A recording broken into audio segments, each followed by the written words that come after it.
Welcome back to another episode of Motogp Mac, and today we're going to talk about Pedro Acosta Ducati Plan B.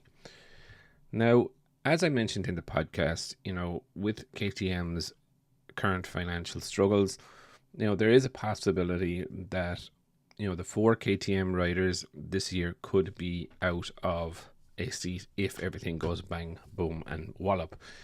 Now, we won't fully know the extent of the restructuring until the 25th of February, which is quite a bit away, and we do know that KTM are continuing to test and develop within the MotoGP team. There's a lot of misinformation around it, but Pit Buyer himself said, it is business as usual for the MotoGP team. Now, I also do worry about that because I've also heard that KTM will fund the KTM factory team and CF Moto will fund the Tech 3 team if they are to continue racing for the next 2 or 4 seasons or whatever it is. But I did mention in the podcast, what happens if something does happen to KTM. So 4 bikes off the grid. And I think, I did mention that maybe with Ducati with 6 bikes, maybe that might actually just stick and remain at 6 bikes. But I think it will actually grow to 8 bikes again. I think they'll just find someone to run Acosta and someone else within the Ducati. And, this has kind of been more or less confirmed in recent days with confirmation that Ducati and Pedro Acosta's manager have spoken about the possibility of looking at a plan B. And, look, Ducati had tried to sign Pedro Acosta 2 or 3 seasons ago, but didn't get anywhere with that at that time. KTM had him really wrapped up.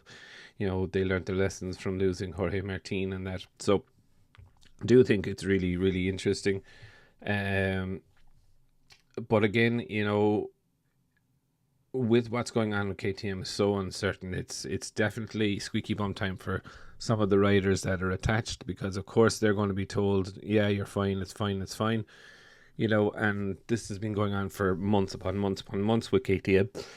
The board's saying, yes, it'll be fine, but now they're in a bad place, let's just call it. So, I'm not sure whether I believe everything that comes out of KTM about their current situation, and I think it will all be revealed really on the 25th of February what is actually going to happen, because that is when the self-administration does end and they have to have a restructuring plan in place.